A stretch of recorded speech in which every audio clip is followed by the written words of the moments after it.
Merci Madame la Présidente.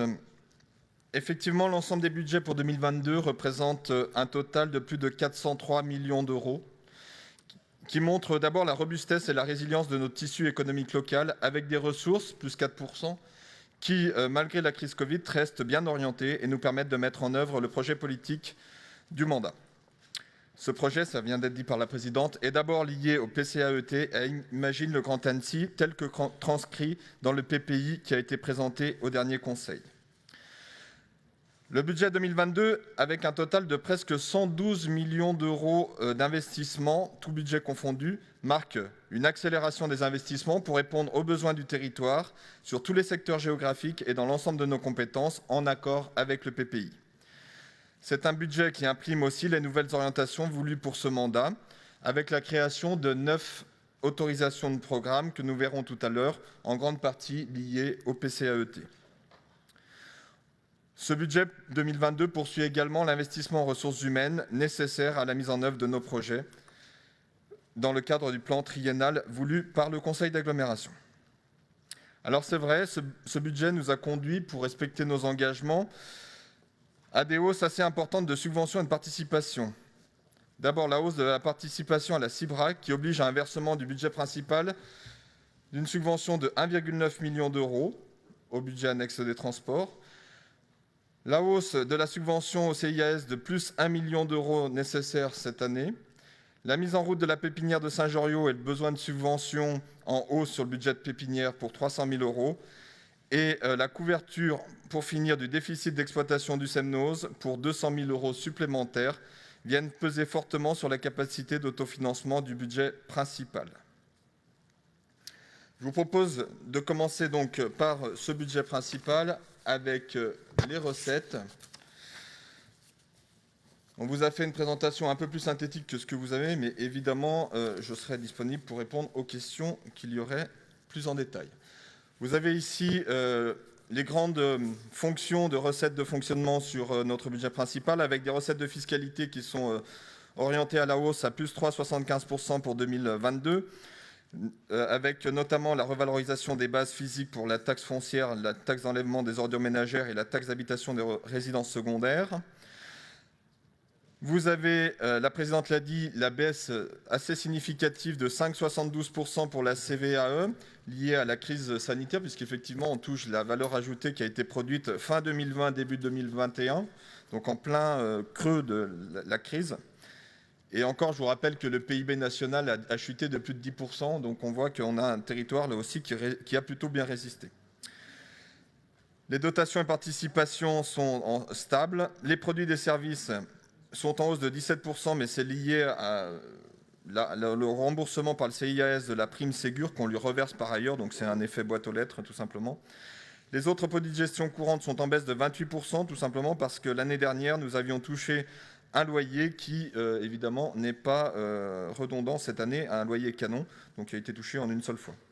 Et puis les produits financiers sont en baisse de 8%, c'est la dette transférée remboursable des communes.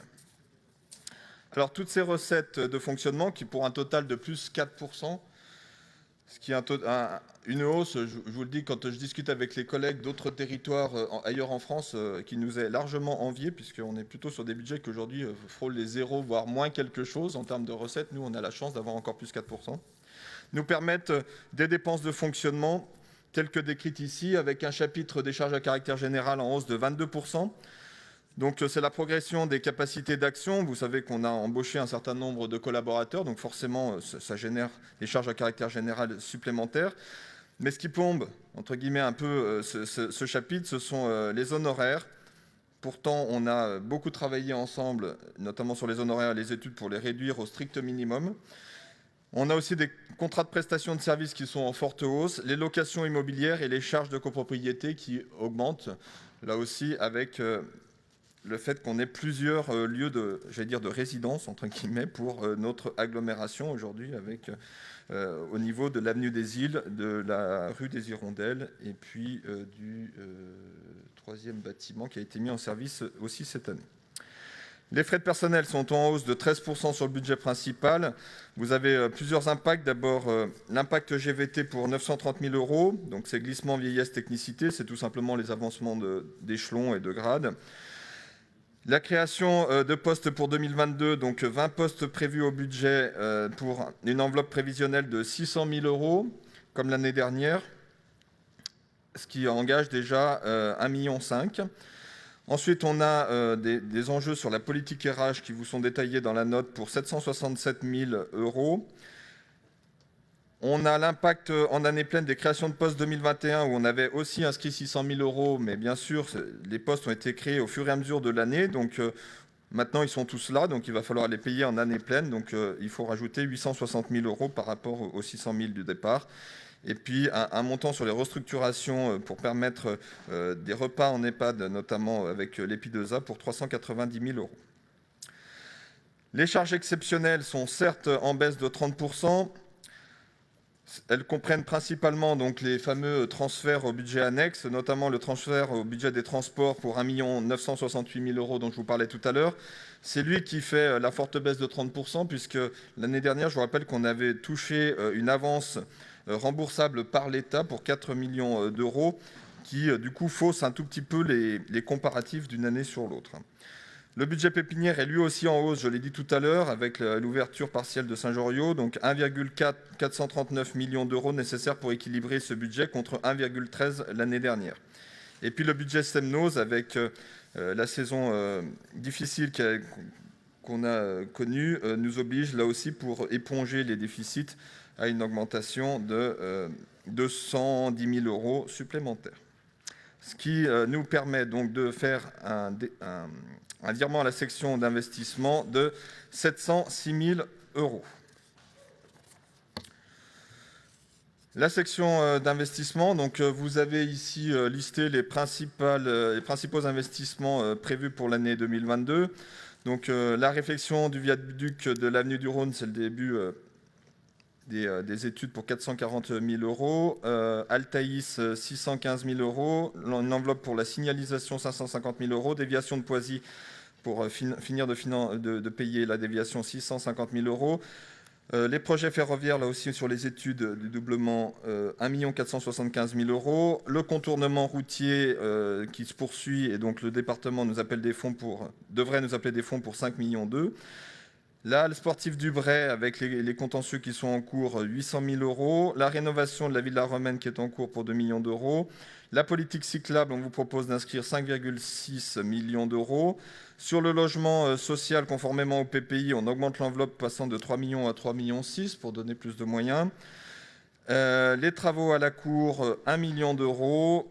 Le fonds Airbois qui poursuit son développement pour 573 000 euros. Le fonds Air Entreprise, c'est la nouveauté de l'année pour 920 000 euros. Le PIG 2, donc Géco-Rénov' Mon Logement, avec l'embauche d'un certain nombre de collaborateurs, nous permet de revenir à l'étiage normal de 2 millions d'euros, contrairement aux 1 million qu'on avait prévu l'année dernière.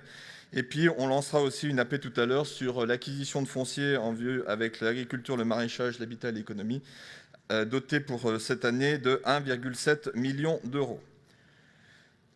Vous avez aussi le remboursement de la dette dans ces dépenses d'investissement pour 12,5 millions d'euros. Donc la couverture de la dette est effectivement assurée par l'amortissement plus le prélèvement de la section de fonctionnement plus le FCTVA plus les subventions à hauteur de 19,9 millions d'euros.